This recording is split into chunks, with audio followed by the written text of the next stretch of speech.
Welcome back to the Patel's learning zone. મિત્રો, આપણે last લેક્ચરની અંદર 2.1ના જે દાખલાઓ છે તમામ જોઈ લીધા હતા અને હવે આપણે કોષ્ટકની શરૂઆત કરવાની છે. તો આજે આપણે સ્વાધ્યાય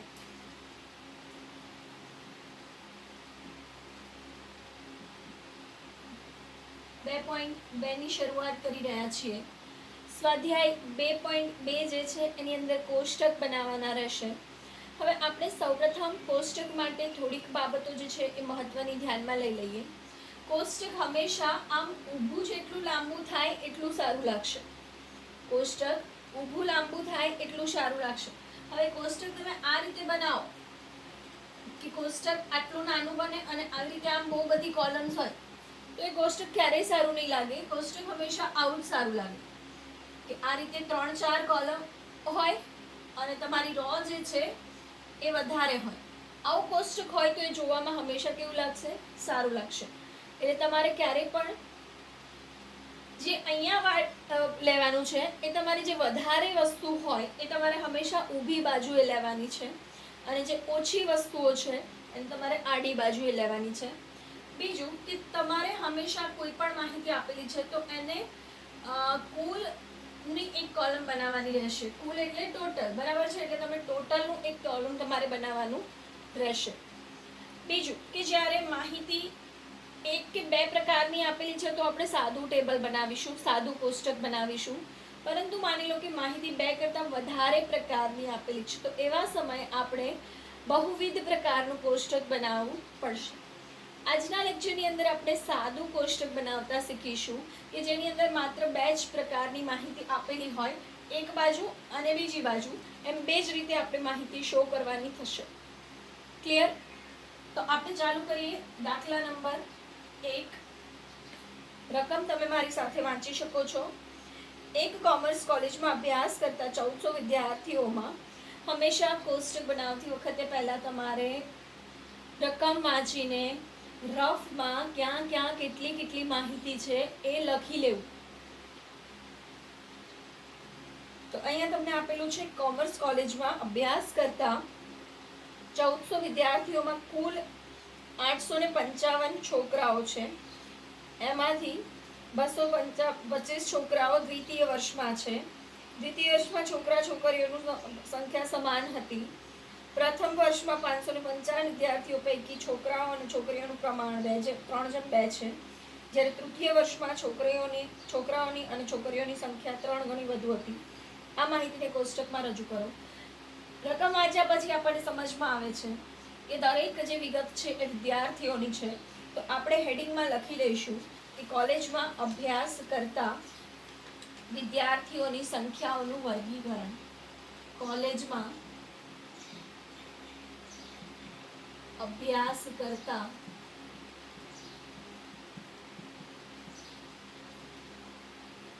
વિદ્યાર્થીઓ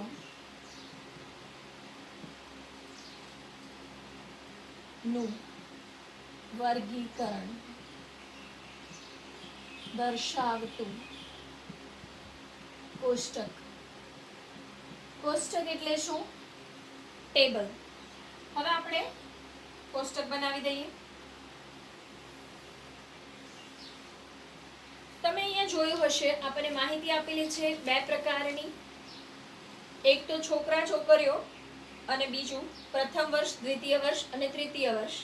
તો છોકરા છોકરીઓ એ 2 વસ્તુ થઈ અને પ્રથમ વર્ષ, દ્વિતીય વર્ષ અને તૃતીય વર્ષ એ 3 વસ્તુ થઈ. મેં શું કીધું? જે વધારે હોય એ તમારે ઊભું લેવાનું અને માટે આપણે આ સાઈડ અહીંયા વર્ષ લખીએ અને અહીંયા આપણે જાતિ લખીએ.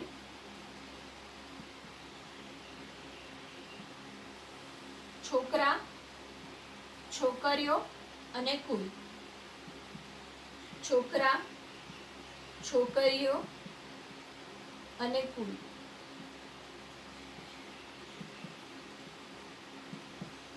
બરાબર છે? અહીંયા આપણે લખીશું પ્રથમ, દ્વિતીય અને તૃતીય. જ્યારે પણ કોષ્ટક બનાવો છો તો તમને બિલકુલ એક પઝલ સોલ્વ કરતા હોય એવું લાગશે. જેટલી પણ વિગતો આપેલી છે એને પહેલા આપણે રાખી દઈશું અને એના પછી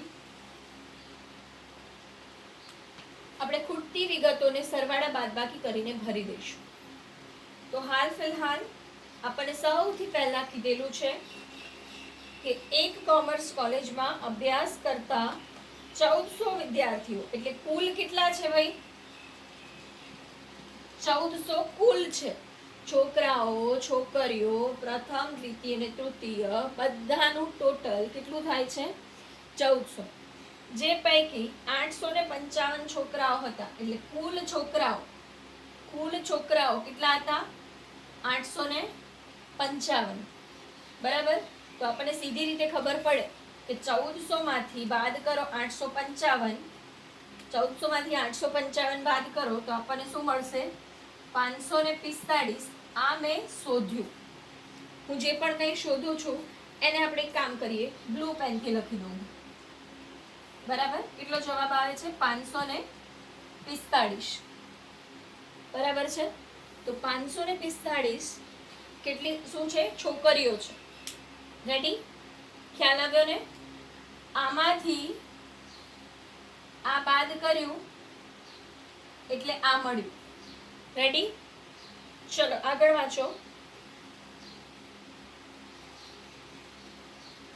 તેમાંથી 225 છોકરાઓ દ્વિતીય વર્ષમાં ભણતા હતા. 855 માંથી દ્વિતીય વર્ષમાં 225 છોકરાઓ ભણતા હતા. દ્વિતીય વર્ષમાં છોકરાઓ અને છોકરીઓની સંખ્યા સમાન હતી. એટલે જેટલી છોકરાઓ છે એટલી જ કેવી છે? છોકરીઓ પણ છે. એટલે આપણે છેલ્લું કુલ ટોટલ મળી ગયું કે દ્વિતીય વર્ષમાં કુલ કેટલા બાળકો છે? તો કે 225 પ્લસ 225. તો તમારો જવાબ આવશે 450. ચલો એના પછી આગળ વાંચો. પ્રથમ વર્ષમાં કુલ 555 વિદ્યાર્થીઓ. પ્રથમ વર્ષમાં કુલ કેટલા છે? 550 વિદ્યાર્થીઓ. જેમાં છોકરાઓ અને છોકરીઓનું પ્રમાણ 3:2 છે. છોકરાઓ અને છોકરીઓનું પ્રમાણ 3:2 છે. તો 3:2 માં ફેરવવા માટે આપણે શું કરીશું? તો કે 550 ભાગ્યા જ્યારે પણ પ્રમાણ આપેલું છે 3:2, તો આ બેનો સરવાળો કરો. કેટલા થયા? 5. કેટલા થયા? 5. એ 5 ને આપણે અહીંયા ભાગી દઈશું. આ બંનેનો શું કરવાનો? સરવાળો કરવાનો. જે પણ પ્રમાણ હોય એનો શું કરવાનો? સરવાળો. 5 આવ્યા તો 5 ભાગ પાડી દો. એટલે 1 ભાગે કેટલું આવ્યું? 110. 1 ભાગે કેટલું આવ્યું? 110. પછી પાછા એને ગુણ્યા 3 વડે અને ગુણ્યા 2 વડે. એટલે ઇન શોર્ટ આપણે 550 ના પહેલા 5 ભાગ પાડી દીધા, પછી એને 3 ભાગ પાડ્યા અને 2 ભાગ પાડ્યા. બરાબર. એટલે જવાબ આવ્યો 330 છોકરાઓ છે અને 220 છોકરીઓ છે. બરાબર. સમજ પડી? આ વિગતનું આપણે 3:2 ના પ્રમાણમાં વહેંચણી કરી. ખ્યાલ આવે છે? તમારે આ બધા ચક્કરડા મીંડોડા કરવાના નથી. તમારું કોષ્ટક એકદમ સ્વચ્છ દેખાવું જોઈએ. પરંતુ મારે અહીંયા કોઈ છૂટકો નથી. જો હું આવા ચક્કરડા ના બનાવું તો તમને ખ્યાલ ન આવે. માટે હું આ રીતે બધું અહીંયા દર્શાવું છું. તમારે આવું દર્શાવવાનું નથી. જરૂર પડે તો તમે મારી જેમ પેન અને પેન્સિલનો યુઝ કરી શકો છો. જે પણ વિગતો તમને આપેલી છે એ તમે પેનથી લખી દો. જે તમારે શોધવાની છે એ પેન્સિલથી લખો. બીજી વસ્તુ, સ્ટાર્ટિંગમાં ઘણા બધા બાળકોને કોન્ફિડન્સ નથી આવતો કઈ રીતે કોષ્ટક સ્ટાર્ટ કરવું, ભૂલ થઈ જશે તો એવા સમય મિત્રો હું તમને એક સલાહ આપીશ કે તમે પેન્સિલથી જ સમ ગણવાનો સ્ટાર્ટ કરો. પેન્સિલથી સમ ગણાઈ જાય એના પછી તમે તમારી રીતે જાતે પેનથી એને કન્વર્ટ કરી દો. ક્લિયર? હવે આપણને આગળ કંઈક વિગતો આપેલી છે, પણ એ વિગતોને આપણે જરૂર હમણાં નહીં પડે, કેમ કે 855 છોકરાઓ છે. એ 855 માંથી 330 પહેલા વર્ષમાં છે તો બાદ કરો, 225 બીજા વર્ષમાં છે તો એ પણ બાદ કરો, તો વધ્યા કેટલા? 300. કેટલા વધ્યા? 300. આમાંથી આ બંને બાદ કરી દીધા. એના પછી 545 છોકરીઓ છે માઇનસ 220 પહેલા વર્ષની, 225 બીજા વર્ષની, તો ત્રીજા વર્ષમાં વધે છે 100. આનું ટોટલ કરો 400. છેલ્લે આ ટોટલ કરી લેવાનું, 550 પ્લસ 450 પ્લસ 400, તો જવાબ 1400 આવી ગયો. આનું બી એકવાર ટોટલ કરી લેવાનું, 855 પ્લસ 545, તો તમારો જવાબ આવી ગયો 1400. એટલે આમ ટોટલ થવું જોઈએ, આમ પણ ટોટલ થવું જોઈએ. હવે જો લાસ્ટમાં શું કીધું હતું, તો કે છોકરાઓની સંખ્યા 3 ગણી છે. થઈ ગઈ 3 ગણી. જોઈ લો, છોકરીઓ 100 છે તો આ કેટલા છે? 3 ગણા 300. ક્લિયર? ખૂબ જ ઇઝી કોષ્ટક છે, પણ આ રીતના કોષ્ટક તમને એક્ઝામમાં 100% પૂછાવાના ચાન્સીસ છે. ખ્યાલ આવી ગયો? જો ખ્યાલ ન આવે, વિડીયોને વારંવાર જુઓ, જેથી કરીને તમને ચોક્કસથી ખ્યાલ આવી જશે કે કઈ વિગતો મેં કઈ રીતે ભરેલી છે. ક્લિયર? તો ચાલુ કરીએ દાખલા નંબર 2.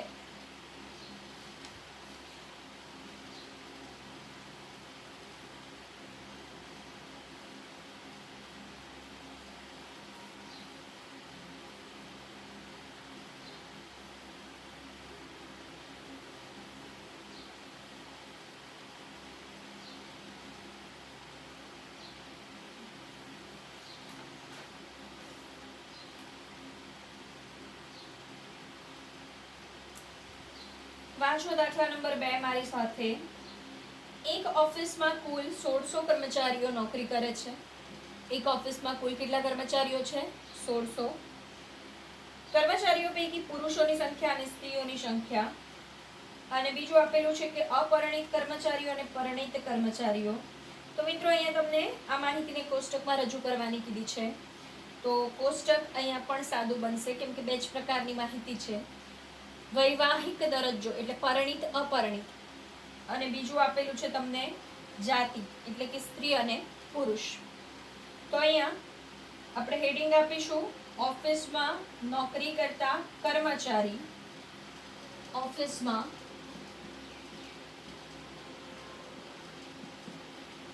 નોકરી કરતા કર્મચારી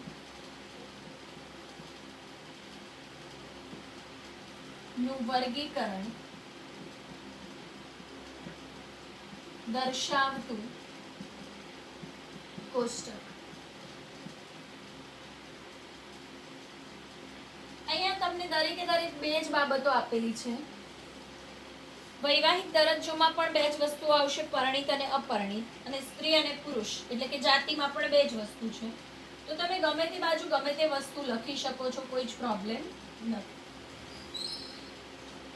અહીંયા હું લખું છું જાતિ, અહીંયા હું લખું છું વૈવાહિક દરજ્જો. પરિણિત, અપરિણિત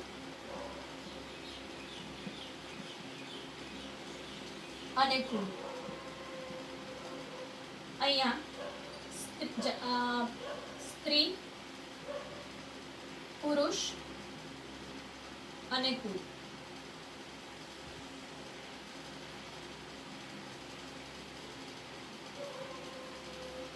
ચલો વાંચતા જઈએ. એક ઓફિસમાં કુલ 1600 કર્મચારીઓ છે. તો સૌથી પહેલા મેં અહીંયા 1600 લખી દીધું. એના પછી આ કર્મચારીઓમાંથી પુરુષોની સંખ્યા સ્ત્રીઓની સંખ્યા કરતા 15% જેટલી વધુ છે.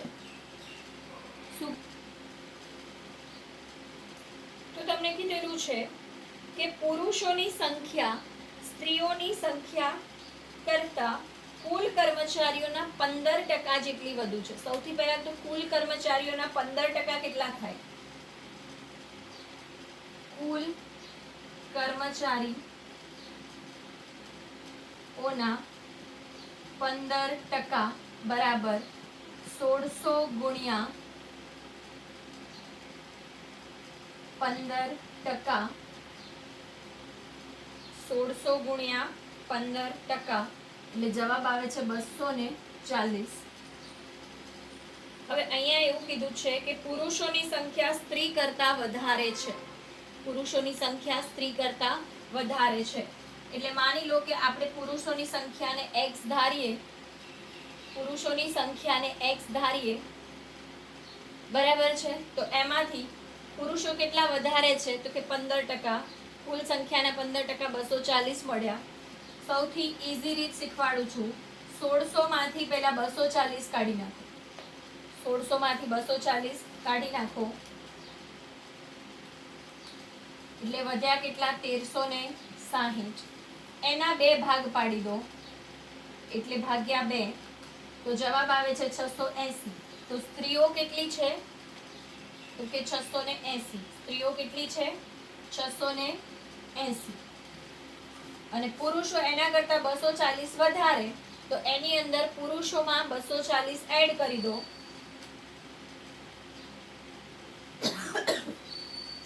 તો જવાબ આવશે 920. જવાબ આવશે 920. રેડી? આની અંદર 680 પ્લસ 240 કરો એટલે જવાબ તમને કેટલો મળશે? 920. રેડી? ક્લિયર? ખ્યાલ આવ્યો? ચલો આગળ.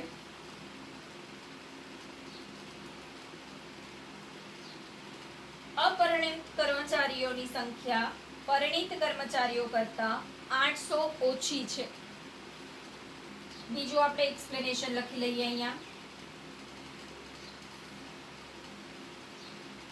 અહીંયા શું કીધું છે? 800 ઓછા છે.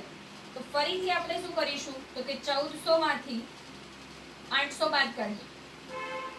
1400 માંથી 800 બાદ કાઢી દો તો વધ્યા કેટલા? 600. 600 ના 2 ભાગ પાડો 300 300. બરાબર છે. એમાંથી ઓછા કોણ છે તો કે અપરિણિત. પરિણિત કરતા ઓછા છે એટલે આને અપરિણિત કહી દો. આને શું કહી દો? અપરિણિત. એ ઓછા છે. તો વધારે જે છે એમાં હું શું પ્લસ કરું? 800. તો મને કેટલા મળ્યા? 1100. અને એ કેવા છે? પરિણિત છે. ક્લિયર? સમજ પડે છે? ડન?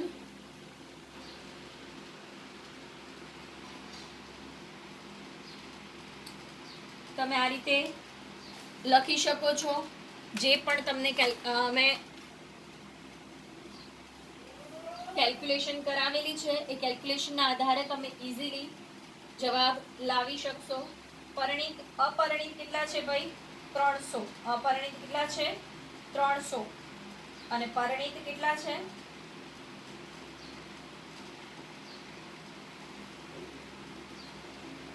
અરે આપણે 1400 માંથી કેમ બાદ કર્યા ભાઈ? 1600 માંથી કરવાના હતા. સોરી, 1600 માંથી આપણે કેટલા બાદ કર્યા? 800. તો વધ્યા કેટલા? 800. અને એના પછી ભાગ પાડી દીધા 400 400 ના, અને પછી એની અંદર 800 ને પ્લસ કર્યા એટલે વધ્યા શું? 1200. રેડી? ચલો. એ કેવી રીતે મને ખબર પડી કે મારી ભૂલ થઈ છે? તો હું જેવી રીતે અહીંયા લખવા ગઈ કે 300 અને 1100, તો અહીંયા 300 ને 1100 લખું, અહીંયા ટોટલ 1600 થયું એટલે તરત ખબર પડી ગઈ કે મારી શું છે? ભૂલ છે. પરિણિત કેટલા છે તો કે 1200. કેમ કે પરિણિતની સંખ્યા શું છે? વધારે. અપરિણિત કેટલા છે તો કે 400. અપરિણિત કેટલા છે? 400. જો એના કરતા પરિણિત 800 વધારે થઈ ગયા. આપણને એવું કીધું છે કે પરિણિત કરતા અપરિણિતથી 800 ઓછા છે એટલે 800 ઓછા થઈ ગયા. રેડી? ખ્યાલ આવે છે? ઘણા લોકો બાળકોને મેથ્સ સારું હોય તો એ લોકો x ધારીને સમીકરણ બનાવીને પણ કરી શકે છે. બરાબર છે? x ધારીને સમીકરણ બનાવીને પણ કરી શકાય કે x પ્લસ x માઇનસ 800 બરાબર 1600. બરાબર છે? સમીકરણની રીત હું તમને હાલ શીખવાડી દઉં. પહેલા આપણે સમને સોલ્વ કરી દઈએ. તો આગળ તમને કીધેલું છે કે અપરિણીત સ્ત્રીઓની સંખ્યા 195 છે. અપરિણીત અને સ્ત્રીઓ અહીંથી જશે, અપરિણીત અહીંથી જશે અને આ વિગત તમને 195 આપેલી છે. હવે બીજી કોઈ જ વિગતની આપણે જરૂર પડશે નહીં. અપરિણીત સ્ત્રીઓની સંખ્યા 195 છે. એટલી જ વિગતના આધારે આપણો આખો દાખલો ગણાઈ જશે. હવે જો તમને આ જે ટોટલ છે એ ટોટલ કેટલું કીધેલું છે? ટોટલ 680 બરાબર છે. તો તમારે શું કરવાનું? 680 માંથી 195 બાદ કરી દો. 680 માંથી 195 બાદ કરો તો જવાબ આવે છે 485. જવાબ કેટલો આવે છે? 485. 1200 માંથી 485 બાદ કરો તો જવાબ આવે છે 715. 400 માંથી 195 બાદ કરો તો જવાબ આવે છે 205. આ બેનું ટોટલ આટલું થવું પડે. 715 પ્લસ 205 આવી ગયું. 485 પ્લસ 195 આવી ગયું. રેડી? તો તમારો જવાબ જે છે એ આવી ગયો છે. ક્લિયર? તો તમે આ રીતે દાખલો ગણી શકો છો. તમારા મનમાં સવાલ આવી શકે છે, સ્ત્રી પુરુષ અહીંયા લખીએ, અપરિણીત પરિણીત અહીંયા લખીએ તો ચાલે? ચાલે, કોઈ જ પ્રોબ્લેમ નથી. બરાબર છે? સંપૂર્ણ એ પણ સાચું જ ગણાય. માટે તમે એ રીતે પણ દાખલો ગણી શકો છો. હવે હું તમને જે સમીકરણવાળી રીત કહેતી હતી એ સમીકરણવાળી રીત કરાવી દઉં. તો આપણને એવું કીધેલું છે કે 800 ઓછા છે. બરાબર? તો આપણે બે ભાગ પાડી દઈએ.